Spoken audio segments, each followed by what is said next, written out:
Well, hello everyone, and welcome back to my shop.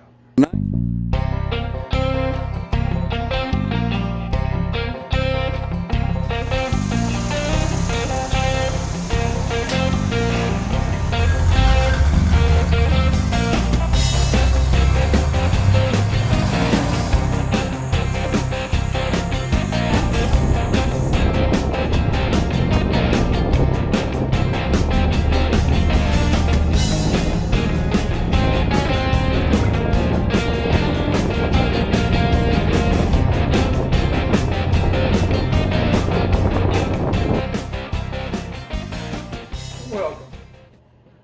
If you watched my previous video, you'll see that I had some issues I ran into on the last cruise when I took the bed out.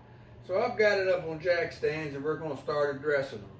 So stay tuned and let's get busy, starting with removing that timing cover. Let's see what's loose under there.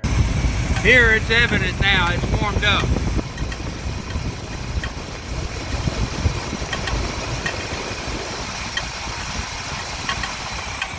Like the chain is stretched, perhaps. I don't know. Only way to know is to pull that timing chain cover. Oh well.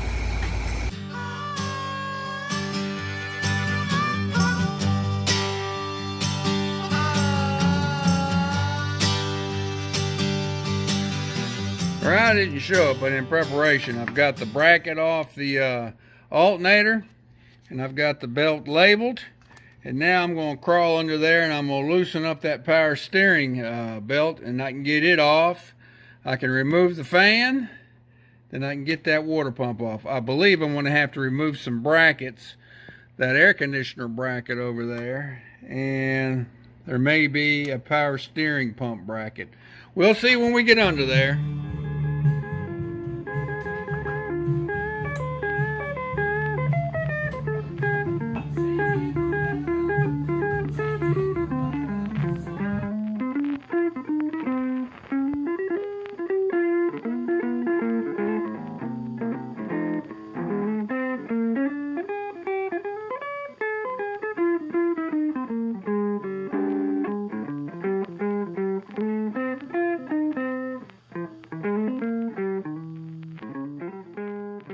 If I go too fast, I'm going to snap him off. That's why I'm going back and forth with him, working him in and out, in and out.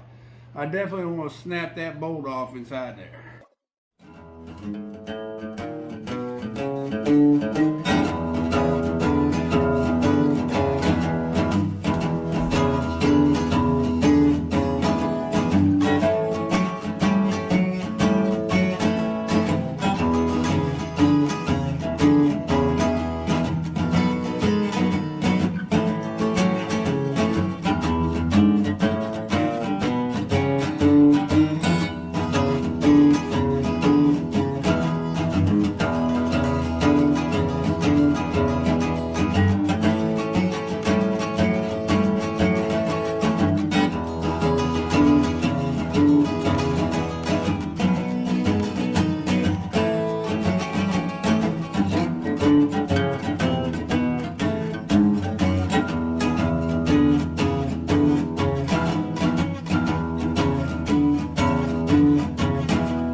All right, I'm back. Well, looks like it escalated. I had to take the radiator out, and I didn't record it. And in order to get the radiator out, I had to get the hood off. My brother Carl, he happened to stop by, and I put him to work. But it only took him a couple minutes, and that means I owe him. Well, that's the way it works, right? So anyway, I didn't record it. I'm sorry. If some of y'all are watching this for some instructional purposes, well, I'll try to show you a synopsis. How's that, huh? Well, I'll try to show you kind of what I had to do in order to get the radiator out, because I could not get that shroud out without getting the radiator out. All right, so here, let me show you. All right, we're in the wheel well now, and the bracket or brace that holds the radiator has got 3 bolts on each side, and you access them through here, through the wheel well. You can see there's where I removed the bolt up top. There, and one down there.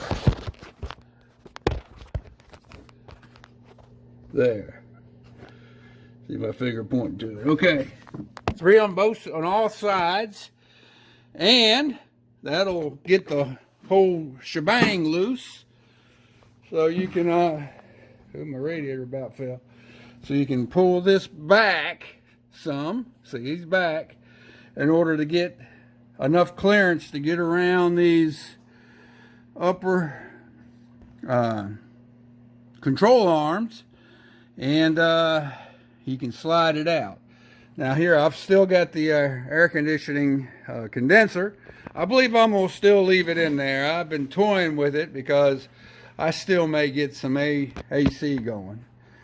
But here's the radiator. Now, why I also pulled it was because there is a bracket that I'll show you on the bracket that holds the radiator. It's the lower connection for the shroud. Well, it dug in right in here somewhere, and yes, I now have a leaky radiator. So I'm going to contact a radiator supply, see if I can get something done about that. And the overflow little nipple here, when I was trying to get the hose off, it just pulled out. So anyway, I've priced radiators, and they run the gauntlet in price. Apparently, the better the quality, the more expensive they run. I've seen them priced all the way up to $1,000. Now this is the OEM copper radiator, I'm pretty sure. And I had nary an overheating. I had no overheating issues whatsoever. So I'm going to attempt to get this fixed first, and then we'll go from there.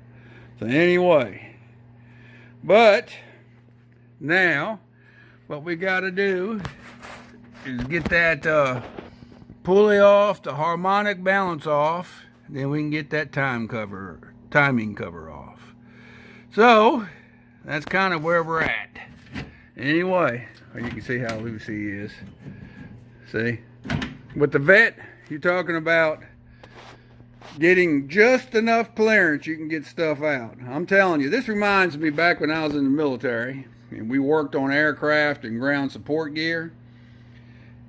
To get to a part that was known to wear, you had to take half the machine apart in order to get to it. And that seems to be like with the vet.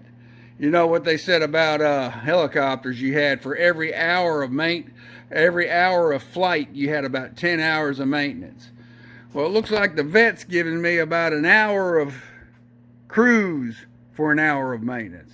So anyway, all right, I'm kind of shooting this video below the brace and above the condenser, but the 3 bolts holding the pulley on the outer perimeter are 9/16, and the center bolt is a 5/8. Now before I pull them off, what I want to do is I want to put this thing on top dead center on number 1 cylinder, and if you notice, look here, there's my timing mark. So what I'm going to do is I'm going to turn it to here, then I'm going to check in my distributor to see if that rotor's lined up underneath the number 1 plug. It's either going to be underneath the number 1 plug or it's going to be 180 out. So, but it's easy to turn it now that I can get a ratchet in there. So we're going to turn it there and get it lined up on top dead center on number 1. That'll aid in getting up when I put the new gears on. So anyway, all right, you can see the timing marks lined up with 0. Come over here to the distributor cap. See, I've got a mark where number 1 plug is. I always find that helpful. And the rotor's lined up with it. So, I know it wasn't a real good picture, but I can't hardly get it up high enough for you. It would be 180 out if it wasn't. So anyway, we're ready to pull that pulley off and the harmonic balance.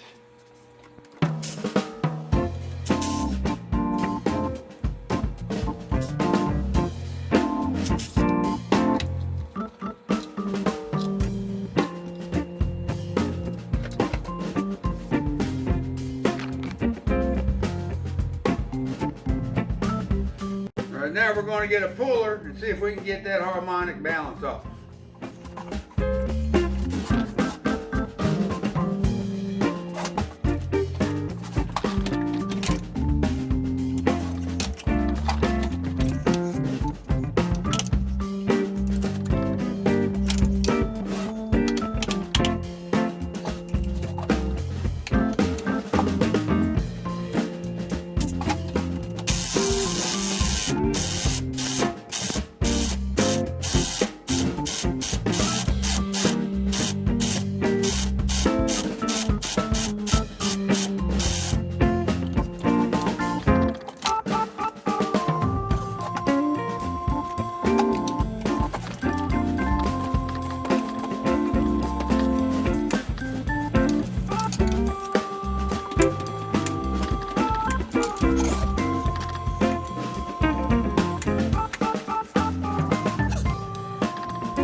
See where it's rubbing right here?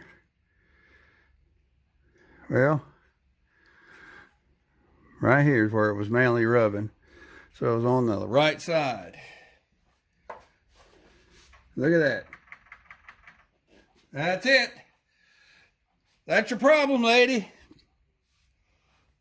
All right, this is a close-up. Look how loose this chain is. There. Look at that. That's amazing. It got me home even. Look, this side. And you can't really tell if you look hard here at the teeth. Look at the teeth.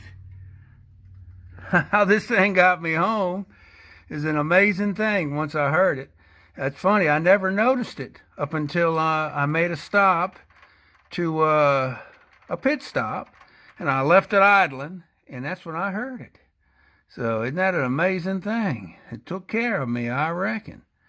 So.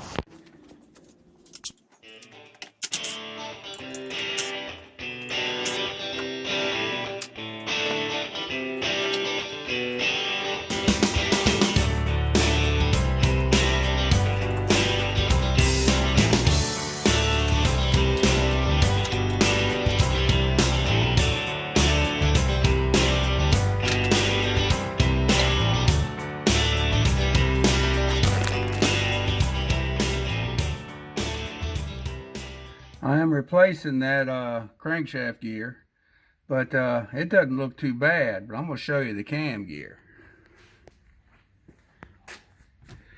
Look at this dude. Look at that. Just look at that. It is eat up. And that's a GM part number right here. So this may be the original gear on it. All right. Now look at that. Man, oh man. That thing is eat up. Another thing to notice is the, well look here. Here's a little piece busted off there. And some kind of, it's like a plastic coating. Maybe this had a Teflon coating. That wore. And then it got down into the teeth. Maybe that's what it is. I don't know. I'll have to do some studying.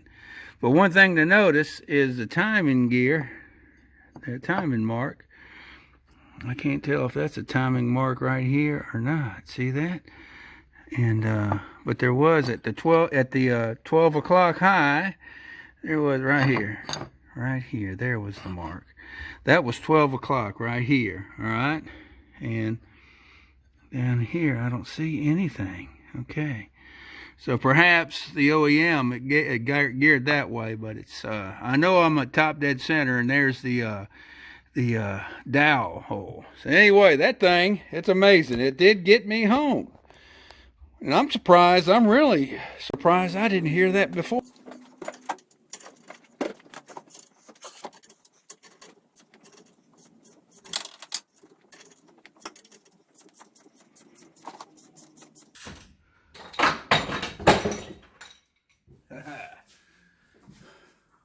Well, all right. Got down to the timing gear. Found out it was definitely the cam gear was bad and the timing chain was loose, and it was to the point that it was going to fail. It's amazing it got me home. It's so I can't really complain about that. And when a vehicle, especially one of my cruising vehicles, gets me home, they become a keeper. So he's going to hang around for a while because he got me home. And anyway, it's good to see that I did find that problem.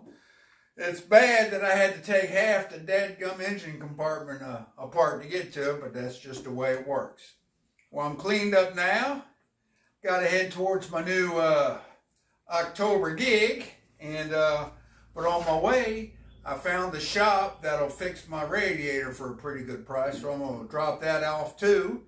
Get it done and get some. I got some parts ordered, and hopefully we'll the next video will show this starting to go back together. At least this section of it, anyway.